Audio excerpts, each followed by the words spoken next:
Halo semuanya. Kami dari kelompok 10 kelas B sedang berada di Cipanjalu Farm yang ada di Ujung Berung, Kota Bandung. Sebelumnya kami akan perkenalan terlebih dahulu. Perkenalkan, nama saya Dewi Sri Rahayu dengan NPM 20.01.1024.0076.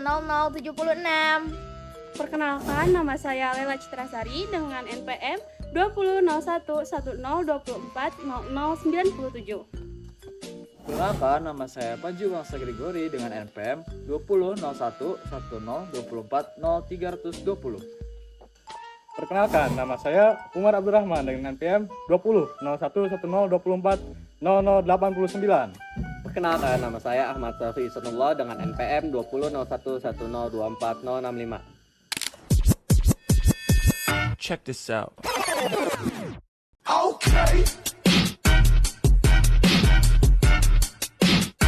I look good. Okay, on the street and I got my swag on. Okay, get the money, gotta get my bag on. Okay, triple back.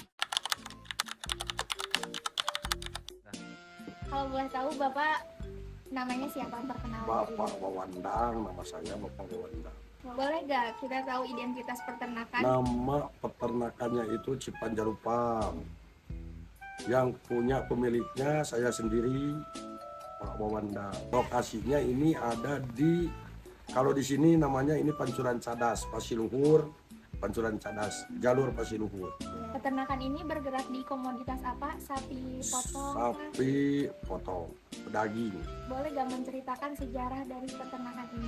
Ya, sejarah dari awal dulu kalau nggak salah Bapak mulai itu tahun 2004. Itu awal mulai dari kurang lebih melihara sapi itu ya sekitar 10-12 ekor. Kalau sekarang lumayan lah, udah rada banyak.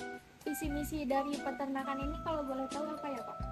Visi misi peternakan ini, Bapak kenapa milih peternakan sapi itu, salah satu di mulainya itu hobi dulu. Sesudah hobi dulu itu memang alhamdulillah lah ada keuntungan, sambil berbagi itu beberapa orang yang kerja gitu. Udah bisa membantu sama-sama saling menguntungkan. Kalau sekarang ada kan ini di sapi potong ya Pak? Ya. Ada jumlahnya, ada berapa ekor seluruhnya?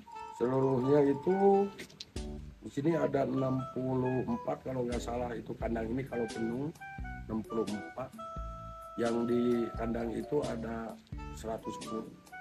Sistem pemeliharaannya ini kandangnya tipe intensif, kandang penuh atau semi intensif, sebagiannya dilepas atau ekstensif atau dilepas semua? Jadi sapi ini semua di kandang. Berarti intensif. Ya, insentif, non intensif.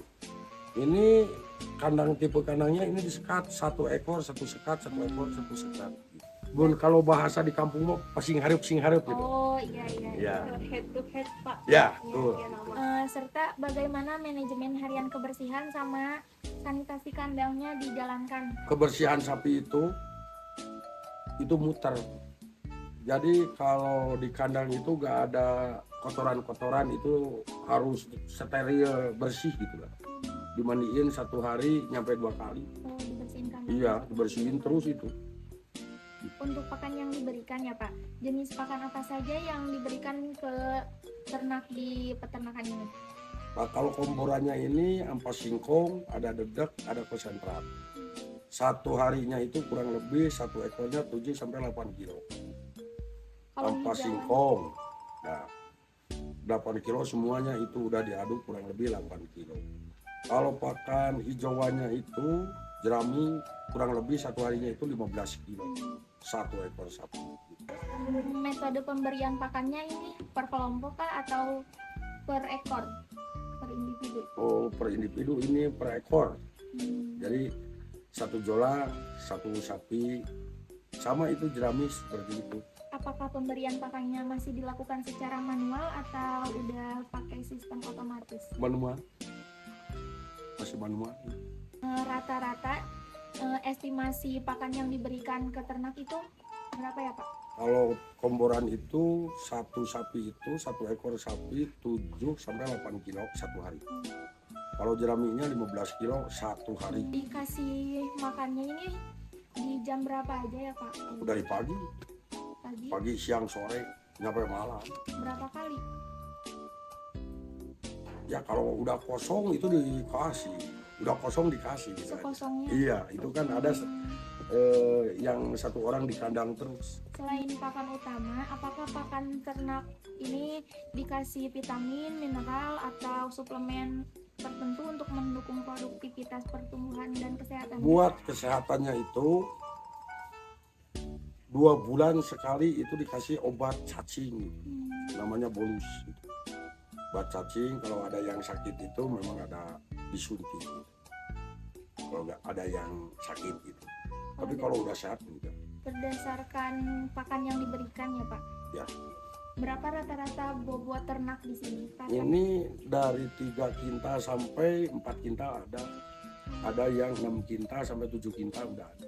Untuk 5 atau 10 tahun ke depan, berapa target jumlah ternak yang ingin Bapak capai?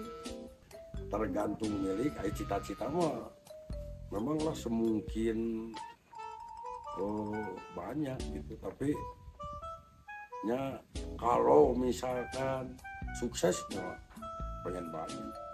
Rencananya kira-kira nambah berapa ekor Pak?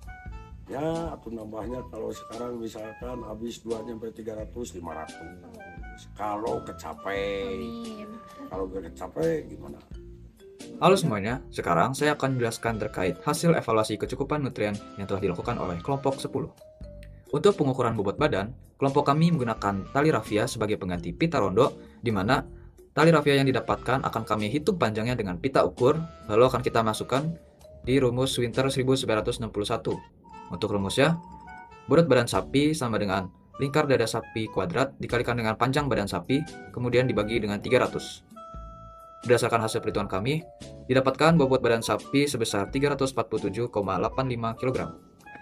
Selanjutnya, kelompok kami menghitung kebutuhan nutrisi sapi potong pada berat badan 347,85 kg dengan PBB 1 kg per hari menggunakan tabel curl. Kami melakukan interpolasi dengan perbatasan 300 kg dan 350 kg, di mana akan didapatkan bahan kering sebesar 8,457 kg, TDN 5,5742 kg, protein kasar sebesar 0,8213, kalsium 0,0299, dan fosfor 0,021 kg. Selanjutnya, kelompok kami mencari kandungan zat pakan yang ada di peternakan Cipanjalu Farm berdasarkan sumber literatur yang ada. Untuk bahan pakan yang digunakan yaitu jerami padi, onggok, dedak padi, dan konsentrat. Untuk parameter analisisnya terdapat bahan kering, protein kasar, lemak kasar, serat kasar, abu, TDN, kalsium, dan juga fosfor. Selanjutnya, kelompok kami mencari korelasi antara jumlah kebutuhan nutrien dan juga konsumsi pakan yang nanti akan kita berikan.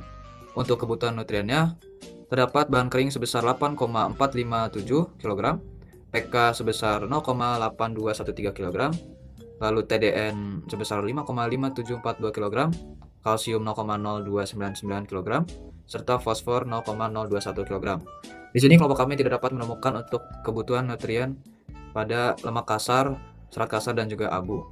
Selanjutnya, dengan kebutuhan nutrien sebanyak ini, kelompok kami menentukan untuk pakan yang diberikan nantinya yaitu bahan kering sebanyak 0,525 kg, protein kasar sebanyak 1,127 kg, dan seterusnya hingga fosfor sebanyak 0,0133 kg. Kesimpulan yang didapatkan oleh kelompok kami yaitu dengan pola 4 kali pemberian jerami serta pemberian onggok, dedak padi, dan konsentrat sebanyak 2 kali sehari, kombinasi ini memang mampu meningkatkan asupan TDN dan protein kasar, akan tetapi jumlah total yang diberikan masih lebih rendah dibandingkan angka kebutuhan di tabel, terutama di TDN, kalsium, dan juga fosfor. Sehingga, meskipun manajemen pemberian pakan ini sudah berjalan dengan rapi dan efisien, komposisi nutrisinya masih perlu dievaluasi agar lebih sesuai dengan kebutuhan ideal sapi berbobot 347,85 kg. Nah, semuanya tadi kan kita sudah mendengarkan hasil wawancara dengan Bapak Wawan Endang dan juga hasil dari kebutuhan nutrien dari bahan pakan yang diberikan di peternakan ini.